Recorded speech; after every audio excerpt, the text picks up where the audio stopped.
సౌజన్యకు, అదే విధముగా చైతన్యకు మరి నా ప్రత్యేకమైనటువంటి వందనాలు చెల్లిస్తున్నాను. ప్రతిరోజు మరి ఈ విధముగా మానక దేవుని పరిచర్య అంటే దేవుని సేవలో మరి నడిపిస్తూ, పురిగొల్పుతూ మరి అందరిని ఈ విధంగా ఉత్తేజపరుస్తున్న విధానాన్ని బట్టి దేవునికి మహిమ. మరి అంటే యాక్చువల్‌గా అంటే మరి సమూయేలు గ్రంథం అంటే కూడా మరి నేను గూడా కొంచెం చదివి ధ్యానిద్దునేమో అంటే ఈరోజు ప్రైజ్ అండ్ వర్షిప్ అని ఉంటది. ప్రేయర్సే ఉంటాయి. మరి కొంచెం సేపు వాక్యం చెప్పాలని మరి మేరీ కుమారి గారు అడిగినప్పుడు, మరి నేను ప్రార్థిస్తున్నప్పుడు మరి ప్రార్థన గురించి, స్తుతి ఆరాధన గురించి చెప్పాలని దేవుడు మరి ఆలోచన కల్పించి ఉన్నాడు. అందుని బట్టి దేవునికే మహిమ. మరొక చిన్న మాట ప్రార్థన చేసుకొని మరి వాక్యంలోకి వెళ్దామండి. పరిశుద్ధుడా, మహోన్నతుడా, మహిమ కలిగిన మా గొప్ప దేవా నీకు వందనములు, స్తుతులు, స్తోత్రములు చెల్లిస్తున్నాం.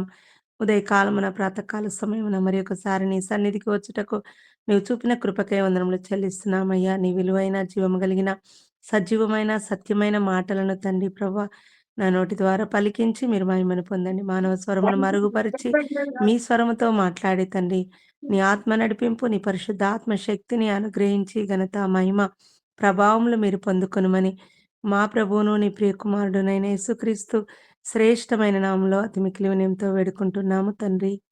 ఆమేన్, ఆమేన్, ఆమేన్. మరి ఒకసారి మీకందరికీ వందనాలండి. మరి దేవుడు నాకు ఈ అవకాశం కల్పించటము, మరి ప్రేయర్ వారియర్స్ గ్రూప్‌లో మరి వాక్యం పంచుకొనుటకు కూడా దేవుడు కృపను చూపినాడు. మరి ప్రతిరోజు కూడా జాయిన్ కావాలని నాకు చానా ఆశ, కానీ నేను మర్చిపోతుంటా. నిన్నటి నుంచి ఒక 2, 3 రోజుల నుంచి ఊర్మిళ ఆంటీ గారికి చెప్తున్నా. నిన్న ఫోను చేసిన తర్వాత నేను జాయిన్ కావడం జరుగుతుంది. ఏదో ఒక పనిలో ఉండి మర్చిపోవడం జరుగుతుంది. మరి నేను కూడా ప్రతిరోజు జాయిన్ కావాలని ఒక ఆశ ఉంది. మరి ప్రార్థనలో పాల్గొనాలని దేవుడట్టి కృపలోకి, ధన్యతలోకి మరి నడిపించాలని నేను కూడా ప్రార్థన చేస్తున్నా. దేవునికి వందనాలు. ప్రతిరోజు కూడా మరి ప్రేయర్ వారియర్స్ గ్రూప్ ద్వారా మరి ప్రార్థనలు జరగటము, ఈ విధముగా దేవునిలో బలపడటము మరి అదెంతో దేవునికి మహిమకరంగా ఉంది. అయితే మరి ప్రతిరోజు మనం ప్రార్థనలు చేస్తుంటాము. కానీ ప్రార్థనలో మరి ఒక 5 రకాల ప్రార్థనల గురించి నేను మీతో పంచుకోవాలని మరి ఆశపడుతున్నాను. మనం ఎన్నో సార్లు మరి స్తుతి, ఆరాధన అని మీకన్నీ అంశాలు తెలిసున్నాయే, కానీ మళ్ళీ కొన్ని కూడా మరి తెలుసుకుందామని మరొక ఆశతో మరి చెప్తుంటాం. మరి ప్రార్థనల గురించి అంటే ఎక్కువగా మనము మనకు తెలిసిందేందంటే విజ్ఞాపన ప్రార్థన మాత్రమే చేస్తామంటే అడగడం మాత్రమే. దేవుడు కూడా అడగమంటుండు. "అడుగుడి మీకివ్వబడును, వెతుకుడి మీకు దొరుకును, తట్టుడి మీకు తీయబడును" అని. మరి అడిగితే ఇస్తానని చెప్పినటువంటి దేవుడు మరి వెతికితే దొరుకుతది అంటే ఆల్రెడీ మనకిచ్చేసిందే, కానీ మనం పోగొట్టుకున్నాం. దాన్ని వెతకమని చెప్పి అంటుండు. మరి తట్టుడి తీయబడును అని. దేవుడిని మరి అడగమని మన తండ్రిగా ఉన్నాడు కాబట్టి మనం అడగడం కరెక్టే, కానీ ఎప్పుడూ మనం అడగటం కాకుండా మరి ఈ స్తుతి ఆరాధన గురించి కూడా మనం తెలుసుకోవాలి. ఎన్నో సార్లు మనము స్తుతి ఆరాధన అని చేస్తుంటాము. మొట్టమొదటిగా ఆయన యొక్క గొప్పతనాన్ని, దేవుని యొక్క మహిమను వివరిస్తూ మరి మన విజ్ఞాపనలుండాలి. కానీ మనం మొట్టమొదటిగా మనం ఏం చేస్తామంటే దేవుణ్ణి అడగటం ఒకటి అయిపోయిన తర్వాత మరి దానికి కృతజ్ఞతాస్తుతులు కూడా చెల్లించకుండా మళ్ళీ ఇంకొక విజ్ఞాపన ముందు పెట్టటం. ఈ విధమైనటువంటి ప్రార్థనే మనం నేర్చుకున్నాం. మరి యేసుక్రీస్తుల వారి శిష్యులు కూడా మరి ప్రార్థించటం మాకు నేర్పించమని చెప్పిండ్రు. కానీ మరి నీలాగా మరి మేము అద్భుతాలు చేయటం మాకు నేర్పించని చెప్పలేదు. లేకపోతే మేము మంచి వాక్య బోధ చేస్తాం తండ్రి, మరి ఏ విధంగా వాక్యం బోధించాలి అని అడగలేదు. కానీ ఏ విధంగా ప్రార్థన చేయాలి మాకు నేర్పించు తండ్రి అని చెప్పి మరి అడిగినట్లుగా చూస్తున్నాం. మనము ఎంతసేపు మనం అనుకుంటాం మనం చెప్పేయి ఒకళ్ళు వినాలి. మనల్ని బాగా మరి మనం చెప్పితే ఎదుటివారు బాగా మనల్ని "నువ్వు బాగా చెప్పినవంటే వినాలి." అటువంటి గొప్పలంటే మనము ఎదుటివారి దగ్గర మెప్పు పొందాలని ఆశపడుతుంటాం. మనం చెప్పాలన అనేదే చూడాలని చూస్తుంటాం. మనం ఏదైనా ఎదుటివారికి మనం సలహాలియ్యటం కావచ్చు, ఏదైనా వాక్యం చెప్పటం, ఏదైనా ఒకటి కొద్దిగా నేర్చుకుంటే చెప్పాలని ఒక ఆశ కలిగి ఉండటం, ఇదంతా కూడా మంచిదే. కానీ మనం ప్రార్థన చేయడం కాకుండా ఈ ప్రార్థనలో ఒక 5 రకాల ప్రార్థనల గురించి మనము మరి ధ్యానం చేద్దాము. మరి ప్రార్థన అంటే అడుక్కోవడం, అంటే అడగటం దేవుణ్ణి. స్తుతి అంటే ఇవ్వడం. మరి పుచ్చుకొనుట కంటే ఇవ్వటం ధన్యము అని దేవుని వాక్యం సెలవిస్తుంది. మరి ప్రార్థన అంటే మనం అడుగుతున్నాం, కానీ దేవునికి మరి స్తుతి చెల్లించడం అంటే ఇవ్వడము మనం నేర్చుకోలేదు. మనం ఒక సామెత ఉంది. మరి మా ఇంటికొస్తే ఏమిస్తావు? ఏం తెస్తావు? మీ ఇంటికొస్తే ఏమిస్తావు? మా ఇంటికొచ్చినా ఇచ్చేదే. మీ ఇంటికొచ్చినా మళ్ళీ తీసుకునేది. ఇది నేర్చుకున్నాం అన్నట్టు. మా ఇంటికొచ్చినా నువ్వు తీసుకొనే రావాలి. మీ ఇంటికొచ్చినా నువ్విచ్చేదే కావాలి. ఇది మనం ప్రార్థనలో కూడా ఇదే అలవాటు చేసుకుంటూ ఉన్నాం. మరి ప్రార్థన అంటే మన కొరకు చేసేది. మన కొరకే చేసేది ప్రార్థన అంటే మన కుటుంబాల గురించి, మన పిల్లల గురించి, మన వాళ్ళ గురించి మాత్రమే అంటే ఒక్క దగ్గర మాత్రమే మనము ఒక బౌండరీ అంటే ఒక సరౌండింగ్ మన కుటుంబం వరకు మాత్రమే ఉంటది. ఎంతసేపు ఏమడుగుతాం మా పిల్లలు బాగుండాలి, మరి మా కుటుంబ యజమాని బాగుండాలి, మేము అభివృద్ధి చెందాలి, ఆశీర్వదింపబడాలి అని చెప్పి ప్రార్థన మన గురించి మాత్రమే చేస్తాం. మరి మన కొరకు చేసేది ప్రార్థన యోహాను సువార్త మరి 15 అధ్యాయం 16వ వచనంలో చూసుకుంటే, మీరు నా పేరిట తండ్రిని ఏమి అడుగుదురో అది ఆయన మీకు అనుగ్రహించును. మరి తండ్రి పేరిట ఏది అడిగినా దేవుడు ఇస్తా అని చెప్తుండు కాబట్టి తప్పకుండా మనము మన కుటుంబాల గురించి అడగాలి. మన బిడ్డల గురించి కూడా అడగాలి.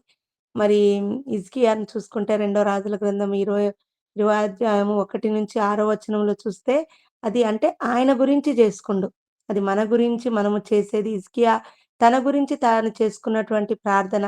మరి ఆహాజు మరియు జెకర్యా కుమార్తె అయినటువంటి మరి అబియాకు పుట్టినటువంటి కుమారుడు మరి 13వ యూదా రాజుగా మరి తండ్రి దుర్మార్గుడైనప్పటికీ తల్లి విశ్వాసిగా కనబడుతుంది కాబట్టి మరి 25 సంవత్సరాల వయసులో మరి రాజుగా ఉన్నట్టుగా మరి మొదటి సంవత్సరం మొదటి నెలలోనే దేవాలయపు తలుపులు తెరిచి బాగు చేయించినట్లుగా మనం అక్కడ వాక్యాలలో చూస్తే ఉంటది. మరి లేవీయులను, యాజకులను పిలిపించి దేవుని సన్నిధిలో మరి పరిచర్య చేయుటకు సిద్ధపడని హెచ్చరించినట్లుగా కూడా మనం చూస్తున్నాం. మరి అలాంటి హిజ్కియాకు మరణకరమైనటువంటి రోగం కలిగినప్పుడు మరి ఎవరినో ప్రార్థన చేయమనిలే నాకిలాంటి భయంకరమైన రోగం కలిగింది కాబట్టి మరి నా గురించి ప్రార్థన చేయండి. మరి నేను మరి బ్రతకాలే చేయాలని చెప్పి అనలేదు. అప్పుడు తనకు తానుగా దేవునితో మరి కన్నీటితో ప్రార్థన చేసి మరి ఈ ప్రార్థన చూస్తే దేవుని ప్రణాళికనే మార్చిన ప్రార్థనండి. మరి అప్పుడే వచ్చి దేవుని భక్తుడొచ్చి చెప్తాడు. మరి ఇదంతా మీకు తెలిసిందే. చెప్పి మరి నువ్వు మరణమైతావు, నీ ఇల్లు చక్కబెట్టుకో. ఇవన్నీ చెప్పిన తర్వాత మరి మరణకరమైనటువంటి ఈ రోగం వచ్చింది. నన్ను బ్రతికించు ప్రభువా అని చెప్పి అక్కడ కన్నీళ్లతో గోడ వైపు తిరిగి ప్రార్థన చేసినప్పుడు నిజంగా దేవుని ప్రణాళికను ఒక్కొక్కసారి దేవుడు మనకు అనుమతిస్తాడు. కానీ మన కన్నీళ్లను చూసి ఆయన ఊరుకునే దేవుడు కాదు. మరి దేవుని ప్రణాళికను మార్చుకొని ఆయనకు 15 సంవత్సరాలు ఆయుష్ పొడిగించినట్లుగా చూస్తున్నాం. ఇది చూస్తే తనకు తానుగా చేసినటువంటి ప్రార్థన. మన కొరకు మనం చేసేటువంటి ప్రార్థన. మన కుటుంబంలోని వారికి కావచ్చు, మన బిడ్డలకే, మన కుటుంబంలో ఎవరికొచ్చినా కానీ దేవుని దగ్గర మనం కన్నీళ్లతో విజ్ఞాపన చేస్తుంటాం. అంటే విజ్ఞాపన గూడా మన కొరకు చేసే ప్రార్థన. విజ్ఞాపన అంటే వేరే వారికి అంటే మన కుటుంబంలోని వారిని వేరే వారుగా అనుకోం మనం. వేరే వారుగా మన వాళ్ళు, మన సొంతము, మా రక్తం అంటాం గదా! మా బిడ్డలు మా రక్తము, మా సొంతం అనుకుంటాం గదా! అది అంటే మన గురించి చేస్తున్నటువంటి ప్రార్థన. ఇది మరి మనకుగా చేసేటువంటి ప్రార్థన. దాన్ని ప్రార్థన అని మాత్రమే అంటాం. విజ్ఞాపన అనం. ప్రార్థన అని మాత్రమే అంటాం. విజ్ఞాపన ప్రార్థన అంటే రెండవదిగా చూసుకుంటే విజ్ఞాపన ప్రార్థన. ఈ విజ్ఞాపన ప్రార్థన మరి వేరే వాళ్ళ గురించి చేసేది.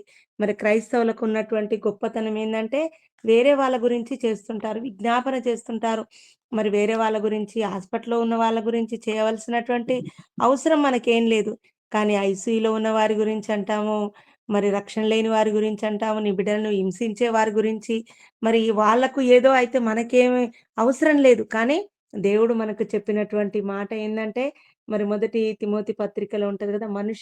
మనము సంపూర్ణ భక్తియు, మాన్యత కలిగి నెమ్మదిగాను సుఖముగాను బ్రతుకు నిమిత్తం అన్నిటికంటే ముఖ్యముగా మనుషులందరి కొరకును, రాజుల కొరకును, అధికారుల కొరకును విజ్ఞాపనలను, ప్రార్థనలను, యాచనలను, కృతజ్ఞతాస్తుతులు చేయవలెనని హెచ్చరించుచున్నానని మరి తిమోతికి రాసిన మొదటి పత్రిక 2వ అధ్యాయంలో మొదటి వచనంలో ఈ మాట ఉంటది. మరి ఇది చేసేదేందంటే విజ్ఞాపన ప్రార్థన. అంటే మన గురించి చేసుకునేదంటే మన వాళ్ళ గురించి, మన కుటుంబం గురించి, మన గురించి అంటే ఒక్కరి గురించి, నా గురించి ఇప్పుడు నాకేదైనా అయిందంటే నా గురించి నేను జేస్తుంటా. నాకీ విధంగా అయింది తండ్రి, నా గురించి అది ప్రార్థన. ప్రార్థన మాత్రమే. అది విజ్ఞాపన కాదు. ప్రార్థనే అంతే. విజ్ఞాపన ప్రార్థన అంటే మరి వేరే వాళ్ళ గురించి మరి చేసేది. ఇది ఈ మొదటి తిమోతి పత్రికలో ఉంది గదా! ఈ పౌలు భక్తుడు మరి ఖైదీగా అంటే రోమా పట్టణంలో మరి ఖైదీగా ఉండి వృద్ధాప్యంలో ఉండి తన అవసాన దశలో మరి ఈ ఉత్తరం రాసినట్లుగా మనం చూస్తున్నాము. ఆహ్, తిమోతి మరియు తీతు పత్రికలు రాసినట్టుగా వీటిని గూడా కాపరి పత్రికలని మనము అంటాం. ఇది అందరి గురించి మనుషులందరి గురించి మరి అధికారుల గురించి అందరి గురించి చేయమని చెప్పిన మనం కూడా చూస్తాం. మంచి పరిపాలన చేసే మరి అధికారులను ఇవ్వండి తండ్రి, వారికి మంచి జ్ఞానం ఇయ్యండి తండ్రి అని మనం ప్రతిరోజు కూడా మరి ఈ విధమైనటువంటి విజ్ఞాపన యాచనలు చేస్తుంటాం. మరి ఈ విజ్ఞాపన చేసే ఎవరు చేసిండ్రంటే బైబిల్‌లో ఎంతోమంది చేసుండొచ్చు కానీ, మోషే చూస్తే మరి ఇతరుల కోసము మోషే చేస్తున్నటువంటి ప్రార్థన మరి నిర్గమకాండము 32 అధ్యాయం 32 వచనములో ఉంటది. మరి ఇది శ్రేష్టమైనటువంటి ప్రార్థనగా ఉంటదండి. మనం అక్కడ వాక్యంలో చూస్తే. ఎందుకంటే మనమే గనక ఆ పరిస్థితిలో ఉంటే అక్కడ 32 అధ్యాయము 32 వచనంలో ఒక్కసారి మనం అది చూసుకుందాము. నిర్గమకాండము 32 అధ్యాయము 32 వచనంలో చూస్తే హ్మ్. ఏమంటదంటే, "అయ్యో! నీవు వారి పాపమును ఒకవేళ పరిహరించితివా? లేని యెడల నువ్వు రాసిన నీ గ్రంథములో నుండి నా పేరు తుడిచివేయమని బ్రతిమాలుకొనుచున్నాను." వీళ్ళు చేసినటువంటి మరి తప్పుడు పనులకు దేవుడక్కడ వాళ్ళని ఏం చేస్తాడో మరి మోషే సీనాయి పర్వతం మీదకి ఎక్కి మరి 40 పగళ్ళు, 40 రాత్రులు ప్రార్థించి మరి 2 పలకలు కలిగిన రాతి పలకలను అంటే 10 ఆజ్ఞల పలకలను తీసుకొనొచ్చేసరికి వీళ్ళు తొందరపడి అసలు దేవుడెవరు? ఏంది? అని చెప్పి మరక్కడ వాళ్ళు అహరోనును తొందరపెట్టి మరి బంగారు పోత పోసిన బంగారు దూడలను చేసిన ఇదంతా మనకు తెలిసిన మాటలే. ఆ బంగారు పోతను పోసిన బంగారు దూడలను చేసుకొనున్నప్పుడు యెహోవా కోపము వారి మీద రగులుకొనెను. కోపపడి మరి వారికి శిక్ష ఇస్తా వారు మరణమయ్యేటట్లు నేను చేస్తా అన్నప్పుడు, ఒకవేళ వాళ్ళకట్లా జేస్తే నీ జీవ గ్రంథంలో నుండి మరి నా పేరు తుడిచివేయమని చెప్పంటుండు. నిజంగా అలాంటి ప్రార్థన మనం చేస్తామండి? చెయ్యం. ఎందుకంటే నేను బాగుంటే చాలు, నా కుటుంబం బాగుంటే చాలు. నాకైతే ఏం కీడు చేయట్లేడు గదా! వాళ్ళేమైపోతే మరి నాకేంది అని అనుకోవచ్చు మనం. కానీ మరి మోషే చేసినటువంటి మరి శ్రేష్టమైన ప్రార్థనగా మనము హ్మ్. అనుకుంటాం. ఎందుకంటే మనము అంటే నా కుటుంబాన్ని దీవించు, మరి నాకు ఆస్తి ఇవ్వు, ఆరోగ్యాన్ని ఇవ్వు, వ్యాపారంలో అభివృద్ధి ఇవ్వు. మరి ఈ విధమైనటువంటిది చేసుకుంటాం కానీ మరక్కడ చెప్పినటువంటి గారు చెప్పిన మాటేంది?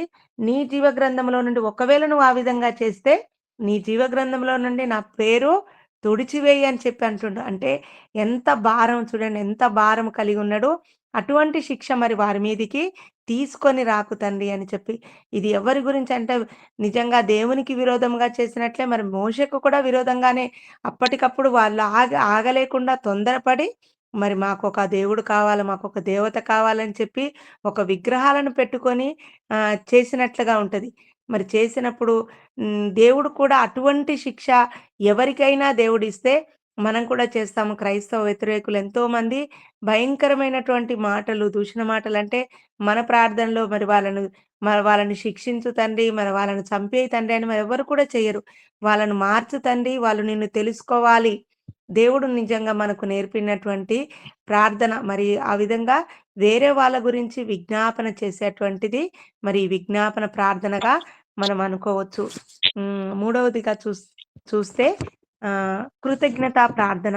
మరి కృతజ్ఞత ప్రార్థన మరి మొదటి తెస్సలోనికీయులకు రాసిన పత్రిక 5వ అధ్యాయం 16వ వచనంలో చూస్తే మరి దేవుని బిడ్డలుగా మరి క్రైస్తవులుగా ఉంటూ మరి కృతజ్ఞత లేకుండా ఉండటము. మరి ప్రతి విషయమందు కృతజ్ఞతాస్తుతులు చెల్లించమని చెప్పి అక్కడ మాటల్లో ఉంటాయన్నట్టు. కృతజ్ఞత లేకుండా ఉండటం. ఎందుకు కృతజ్ఞత లేని వారముగా ఉంటున్నామంటే మరి రెండో తిమోతికి రాసిన పత్రిక 3 అధ్యాయం 2వ వచనంలో చూస్తే స్వార్థ ప్రియులు, ధనాపేక్ష కలిగిన వారు, బింకములాడువారు, అహంకారులు, దూషకులు, తల్లిదండ్రులకు అవిధేయులు, కృతజ్ఞత లేనివారుగా మరి ఉంటున్నారు కాబట్టి కృతజ్ఞత లేనటువంటి జీవితం. మరి కృతజ్ఞత ప్రార్థన మనం నేర్చుకోము. మరి 10 మంది కుష్ఠరోగులను చూసుకుంటే 10 మంది కుష్ఠరోగులు స్వస్థత నొందిండ్రు కానీ 9 మంది కృతజ్ఞత లేని వారుగా చూస్తున్నాం.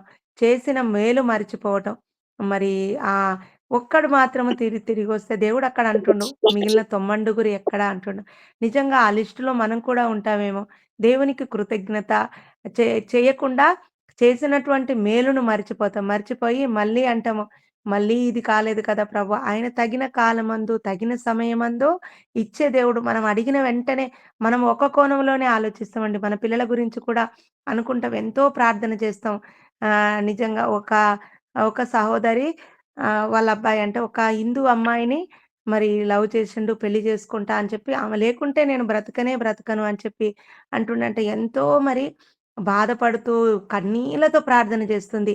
మరి నా కుమారుడిని మరి అన్యులకు అప్పగిస్తావా తండ్రి అని చెప్పి ఎంతో కన్నీళ్లతో ప్రార్థన చేస్తుంది. కానీ మరి నేను కూడా చాలా ప్రార్థన చేస్తున్నా. ఆమె ఆ కన్నీళ్ళు, ఆ వేదన చూస్తుంటే నాకు కూడా చాలా బాధ అనిపిస్తుంది. కానీ మనం ఒక్క కోణంలోనే ఆలోచిస్తున్నాం. అయినా కానీ మరి ఆ వివాహం అనుమతించబడ్డది. మనము ఒకవేళ దేవుడు అది తప్పిస్తే దేవుడికి ఏదైనా సాధ్యమే. దేవుడు మరి అది తప్పించొచ్చు కదా! అని చెప్పి మరి ప్రశ్నిస్తుంది. ఒకవేళ తప్పించొచ్చు. ఆమె లేకుంటే నేను చచ్చిపోతా అంటుండంట. ఒకవేళ చచ్చిపోయిండు అంటే మరి జీవితాంతం ఆ తల్లికి కడుపు కోతే గదా! మనం ఒక కోణంలోనే ఆలోచిస్తున్నాం. దేవుడు నేనొకటే చెప్పిన. మరి ఎటువంటి భయంకరమైనటువంటి విగ్రహారాధన కలిగిన వాళ్ళను మాంత్రికులను కూడా దేవుడు మార్చిండు. నీ ప్రేమను బట్టి, నీ భక్తిని బట్టి మరి రూతు మరి నయోమి భక్తి జీవితాన్ని బట్టి ఆమె మారింది కదా! నువ్వు ఎంత పోరాటం చేసినా నీకు తిరుగుబాటు చేస్తుండు. నిన్నే అంటుండు. నేనెక్కడికైనా ఎళ్ళిపోతా. ఇట్లాంటి స్వభావం కలిగి ఉన్నప్పుడు చే ఎంతగానో ప్రార్థించినవు. కానీ ఒకవేళ దేవుడు ఆ అమ్మాయిని, ఆ అబ్బాయి జీవితంలో నుండి తీసివేస్తే మరి ఆ కుమారుడు చేతికి దక్కకుండా అయ్యొచ్చు. ఎందుకంటే ఆ అంధకారంలో ఉండు. మరి అటువంటి పరిస్థితులు ఎవరు కూడా చెప్తే వినే పరిస్థితిలో లేడు.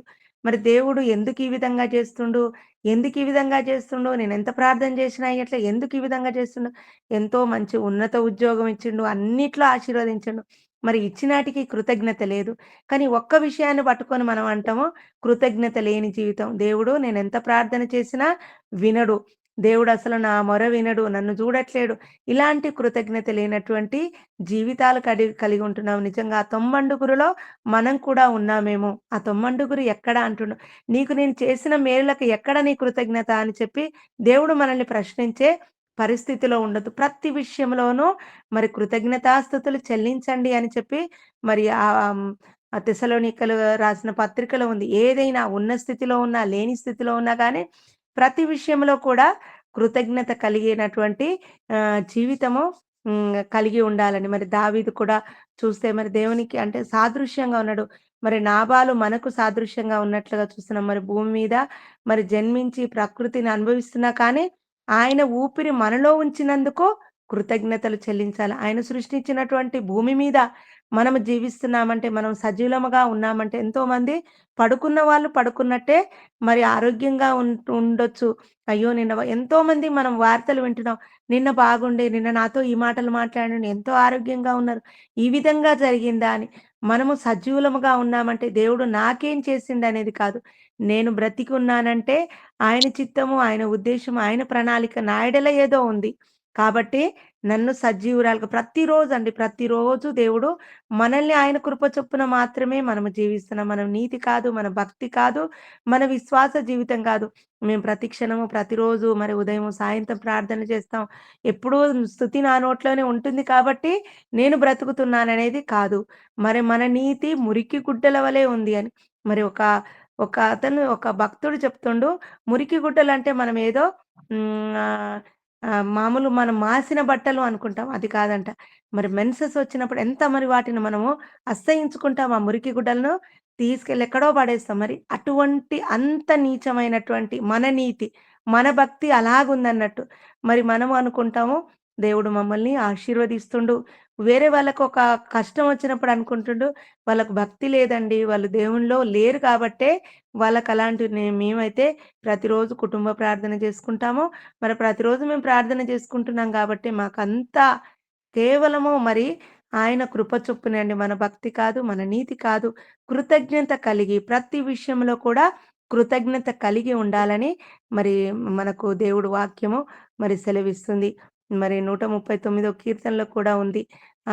ఆయన సృష్టి చూస్తుంటే అంటే కీర్తనల గ్రంథంలో ఉంటది. నీవు నన్ను నిర్మించిన రీతి చూస్తుంటే నాకు ఆశ్చర్యము కలుగుచున్నది అని. మరి ఆ గర్భములో రీతి ఏ విధంగా ఉంది మరి ప్రసంగి గ్రంథంలో కూడా ఉంటదిగా. మరి చూలాలి గర్భమందు ఎముకలు ఏ రీతిగా మరి ఏర్పరిచినవో అది నేను ఎరుగుదునా అని చెప్పి, గాలి ఎక్కడి నుంచి వచ్చేదో మనకు తెలియదు. ఎక్కడి నుంచి పోతుందో మనకు తెలియదు. ఇవన్నీ కూడా మనం ఆలోచన చేస్తే అవన్నీ కూడా ఆశ్చర్య క్రియలే. దేవుడు మనకు చేసేది. మరి మనం ఆయన ఇచ్చే ఉచితమైనటువంటి గాలిని పీల్చుకుంటున్నాం. ఆయన సృష్టించినటువంటి భూమి మీద నడుస్తున్నాం. అన్నీ ఆయన సృష్టించినటువంటి భూమి నుండి వచ్చిన నీళ్లు త్రాగుతున్నాం. మరి ఆయన సృష్టించినటువంటి భూమి మీద నుంచి వచ్చిన పంట తింటున్నాం. ప్రతీది కూడా దేవుడిచ్చినదే. దేవుడిచ్చిన దాన్ని మనము ఎంతో అనుభవిస్తున్నాం కానీ, కృతజ్ఞత లేనటువంటి జీవితం. మనకి ఎప్పుడు కృతజ్ఞత అంటే, అన్నీ ఐశ్వర్యం ఏది ఒక వ్యాధి, రోగము మరి ఏ కష్టము లేకపోతే, అప్పుడు దేవుడు గొప్పవాడు అని చెప్పి మనము కృతజ్ఞత ఆ విషయంలోనే ఉంటాం. ఉన్న స్థితిలో ఉన్నా, లేని స్థితిలో ఉన్నా కానీ, ప్రతి ప్రతి క్షణము కూడా మరి దాటిపోతున్న శ్రమలో ఇస్తున్నటువంటి కృపను బట్టి మరి దేవుని మనము స్తుతించే వారముగా ఉండాలి. ఎందుకంటే నీవు నన్ను కలగజేసిన విధము చూడగా భయమును, ఆశ్చర్యమును కలుగచున్న తల్లి గర్భమందు నిర్మించిన వాడవు నీవే. ఆ నిర్మాణము చేసింది దేవుడే. మరి ఎన్నో కోట్ల కణాలు 1,50,00,000 కణాలొస్తే ఒక్క కణము బ్రతుకుతుంది అంటే దేవుని అప్పుడే మనం విజయం సాధించినట్టు. మేమేమి పనికిరాని వారము అనుకోవడానికి వీల్లేదండి. అన్ని కణాలు చచ్చిపోతాయి. ఒక్క కణము బ్రతికుంటది. ఆ కణము మనమే.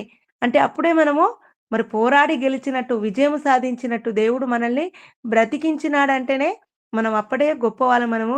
ఏమిటికి పనికిరాని వాళ్ళము. మనకు మనమే కృంగదీసుకుంటాం అన్నట్టు. మేము పనికిరాని వాళ్ళం. మేము దేన్ని కూడా చెయ్యలేము.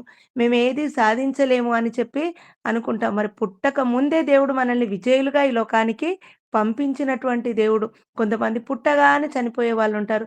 గర్భంలోనే విచ్ఛిన్నమయ్యే వాళ్ళుంటారు. మరి ఆ విధముగా కాకుండా మనము బ్రతికి ఉన్నాము సజీవంగా ఇప్పటి వరకు అంటే, మరి మనం ఎంతో విజయులంగా దేవుని మరి దృష్టిలో మరి మనము లోకము దృష్టిలో కూడా మనం ఎంతో విజేతలంగా ఉన్నట్లుగా మనము అనుకోవచ్చు. నాలుగవదిగా చూసుకుంటే స్తుతి ప్రార్థన. మరి ఇప్పటి వరకు చేసినయి మరి ఈ 3 కూడా మన కొరకే అండి. ప్రార్థన మన గురించే, విజ్ఞాపన ప్రార్థన గూడా మన గురించి, వేరే వాళ్ళ గురించి చేసేది విజ్ఞాపన ప్రార్థన. కృతజ్ఞత ప్రార్థన కూడా ఇది మన గురించే. ఎందుకంటే దేవుడు మనకు చేసినటువంటి మేలులకు కృతజ్ఞత చెల్లించడం. మరి ఎవరైనా మనకు డబ్బులిస్తే మనం చెప్తాం గదా! థాంక్స్ అండి. మీరు మాకు సహాయం చేసినందుకు అంటాం గదా! అది వాళ్ళు మనకు సహాయం చేసినందుకు ఒక కృతజ్ఞతాపూర్వకమైనటువంటిది. అంటే ఈ 3 కూడా మన కొరకే. స్తుతి, ఆరాధన ఈ 2 మాత్రమే దేవుని కొరకు. ఈ స్తుతి, ఆరాధన పక్కన పెట్టి ఎంతసేపు మనం ఏం చేస్తామో మన కొరకు, మన కొరకు, మన కొరకే చేస్తుంటాము. దేవుడు మరి ఆయన స్తుతుల మీద ఆసీనుడైనటువంటి దేవుడు. మన స్తుతులు కావాలని కోరుకుంటున్నటువంటి దేవుడు. ఆయన పరిశుద్ధుడు, పరిశుద్ధుడు అని మరి నిత్యము మరి వేల దూతలతో గాన ప్రతిగానములు చేయించుకుంటుండు. కానీ మన స్తుతి కావాలి అని చెప్పి కోరుకుంటున్నటువంటి దేవుడు. మరి కీర్తనల గ్రంథము 33 అధ్యాయము 1, 2 వచనాల్లో చూస్తే, స్తుతి చేయుట యథార్థవంతులకు శోభస్కరము. సితారతో యెహోవాను స్తుతించుడి అని చెప్పి అక్కడ వాక్యములో ఉంది. మరి ఈ 3 కూడా మరి ఇవి దేవుణ్ణి అడిగేవన్నట్టు. దేవుణ్ణి అడిగేవి, మన గురించి చేసేవి. స్తుతి ప్రార్థన దేవుని గురించి. స్తుతి అంటే ఆయన యొక్క గుణాతిశయములను తెలుపటము.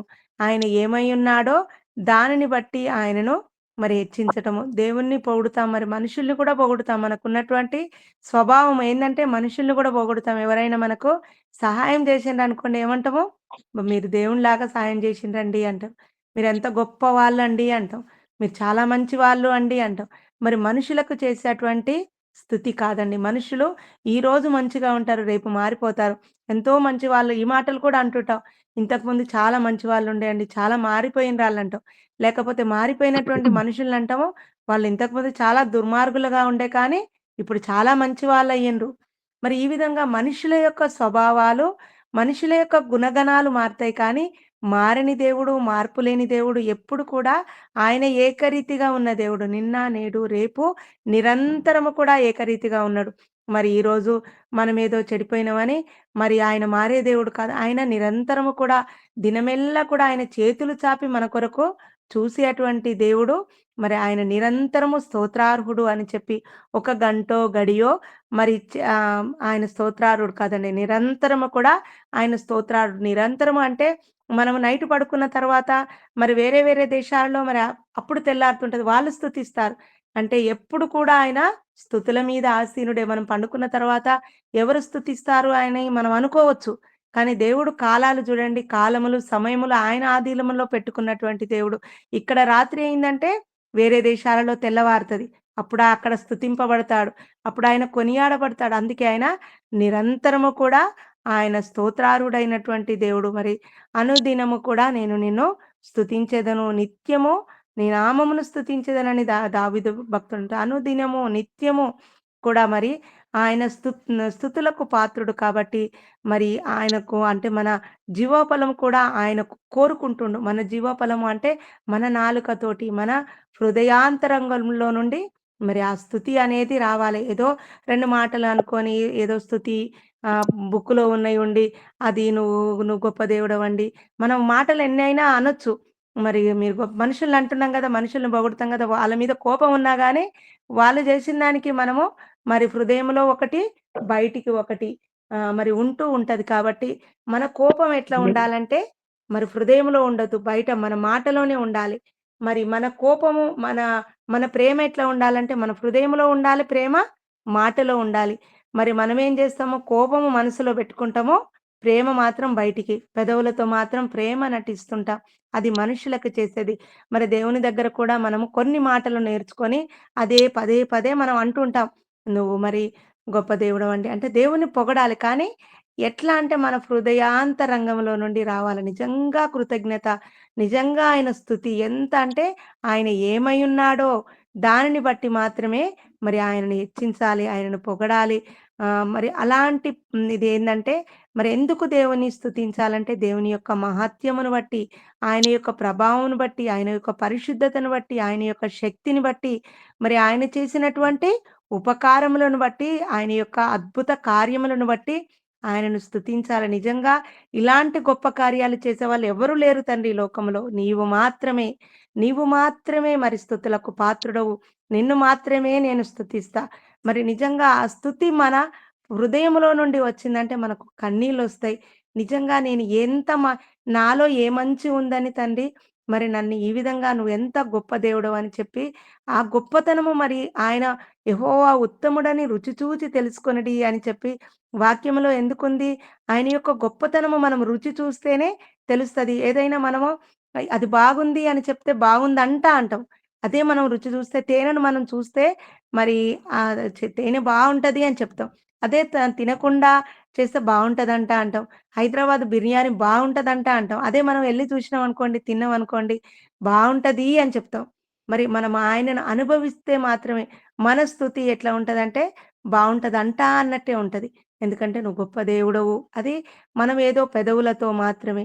ఈ ప్రజలు పెదవులతో నన్ను కనపరచుదురు కానీ వారి హృదయములో నాకు దూరముగా ఉన్నది. హృదయాంతరంగంలో నుండి ఆ కృతజ్ఞతా భావము మరి ఆ స్తుతి నిజంగా మనము ఆ విధమైనటువంటి స్తుతి నేర్చుకునే వారముగా ఉండాలి. ఆయన మహత్యాన్ని, ఆయన యొక్క గొప్పతనాన్ని మరి నేర్చుకునే వారముగా ఉండాలి. మరి ఆయన పరిశుద్ధాలయమునందు మరి స్తుతించుట, మరి ఆ గొప్పతనాన్ని మనము చేసే వారముగా ఉండాలి. స్తుతి, ఆరాధన ఈ 2 మాత్రమే దేవునికి చెందినవిగా మనం చూస్తున్నాము. ఆఖరిగా చూసుకుంటే ఐదవది మరి ఆరాధన. ఈ ఆరాధన అనేది కొద్ది మందికి మాత్రమే తెలుసండి. మనం చాలా అంటే ప్రార్థనలు చేస్తుంటాము. స్తుతి ప్రార్థన చేయండి అంటే ఏం చేస్తాము? విజ్ఞాపనలోకెళ్తాం. స్తుతి ప్రార్థన ఒక చిన్న మాట స్తుతి ప్రార్థన చేయండి అంటాం. మరి మేము ప్రతిరోజు కూడా ఉదయకాలమున ప్రేయర్ వారియర్స్‌లో 5 గంటలకు ప్రేయర్ ఉంటది. స్తుతి ప్రార్థన చేయమంటే ఏం చేస్తారు? మొత్తము విజ్ఞాపనలు. మమ్మల్ని బాగు చేయండి, మా కుటుంబాలను బాగు చేయండి, మాకు ఆరోగ్యం ఏంటి అది తెలుసుకోవాలి మనం. స్తుతి ప్రార్థన అంటే ఏంది అనేది తెలుసుకోవాలి. ముందు ఆయన యొక్క గొప్పతనాన్ని మమ్మల్ని సజీవులంగా నిలవబెట్టినవు తండ్రి.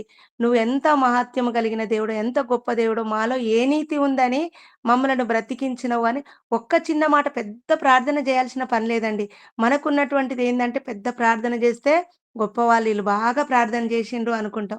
దేవునికి ఇష్టమైనటువంటి ప్రార్థన మరి పేతురు భక్తుడు పెద్ద ప్రార్థన చేయలేదు దేవుని అక్కడ మునిగిపోతున్నప్పుడు ఒక చిన్న ప్రార్థన మాత్రమే చేసినట్లుగా మనం చూస్తున్నాం. పెద్ద ప్రార్థన ఎంతో పెద్ద ప్రార్థన చేస్తే పెద్ద పెద్ద వాక్యాలు వల్లిస్తేనే మనం గొప్ప ప్రార్థన అనేది కాదు. కానీ మరి కొద్ది ప్రార్థనైనా కానీ దేవునికిష్టమైన ప్రార్థన. అది స్తుతి ఆరాధనలో మనము నేర్చుకోవాల్సిన మొట్టమొదటిగా స్తుతి ఆరాధన చేసిన తర్వాతనే మనము ప్రార్థన గాని, విజ్ఞాపనలకు గాని మరి వెళ్ళేవారముగా ఉండాలి. మనం విజ్ఞాపన ప్రార్థన చేసినా కానీ మొట్టమొదటిగా ఆయనకు స్తుతి ఆరాధనే చెయ్యాలి. మరి హిందువులంటారు గదా!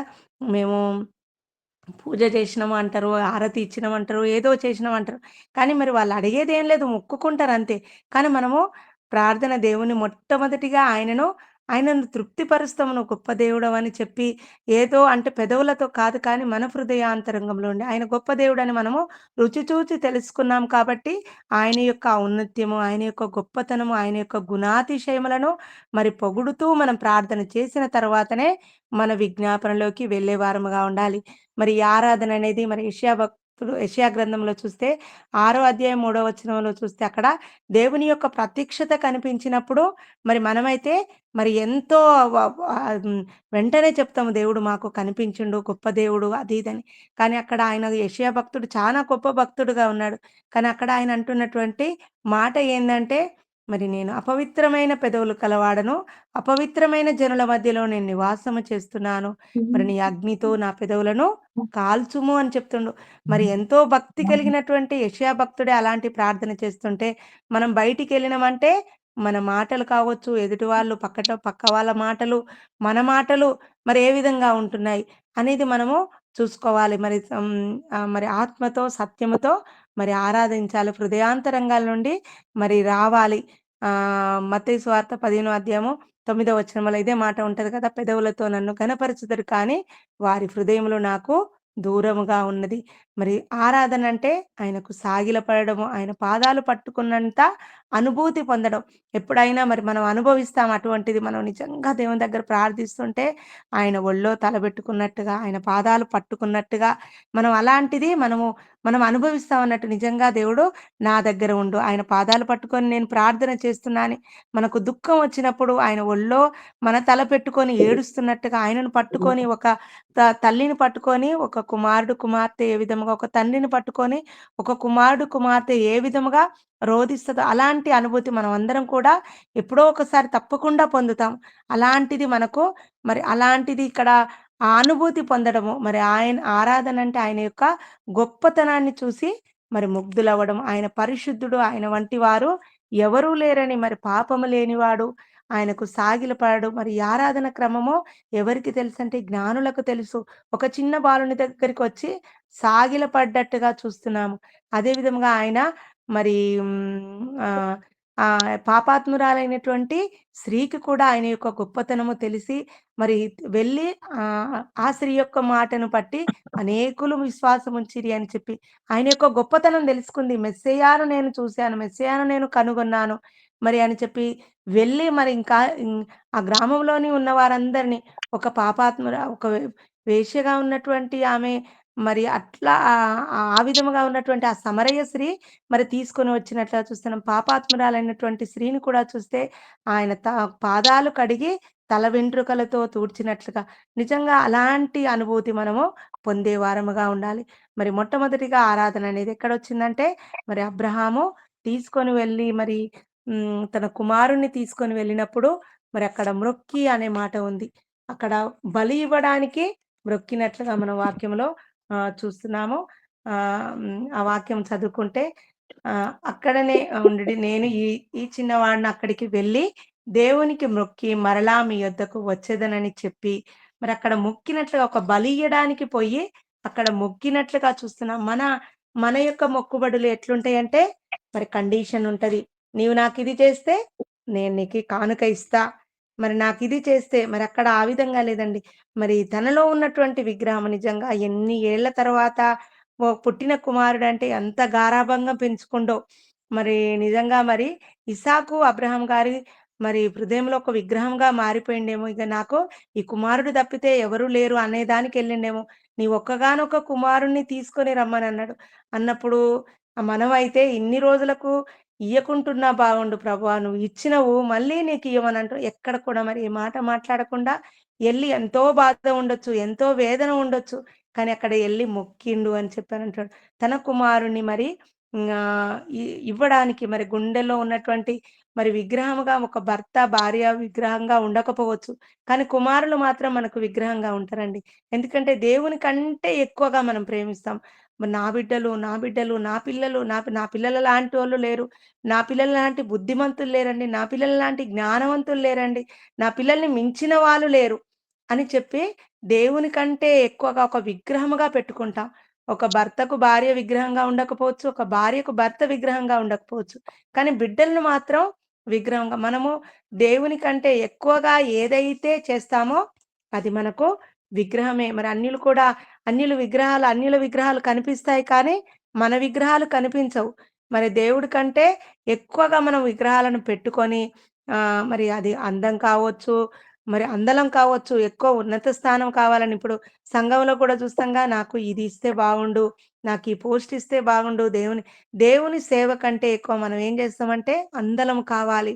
నన్ను గొప్పగా నేనొక ప్రెసిడెంట్ అనుకోవాలి, నేనొక సెక్రటరీ అనుకోవాలి, నాకొకటి ఇది కావాలి, అది కావాలి అని చెప్తే అది దేవుని కంటే ఎక్కువగా మనం ఆశించటమే.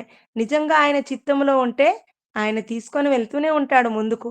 కానీ మరి ఆ విధంగా కానీ మరి అందమైన, అందలమైన, ధనమైన, దర్పమైన, గర్వమైన ఇది ఏదైనా సరే మరి ఆహ్, దేవుని కంటే ఎక్కువగా మనం అది చేసినట్టే. మరి మీ హృదయములందు క్రీస్తును ప్రతిష్ఠించుకొనుడి అని మరి పేతురు పత్రికలో ఉంటది. మీ హృదయములందు క్రీస్తును ప్రతిష్ఠించుకోండి.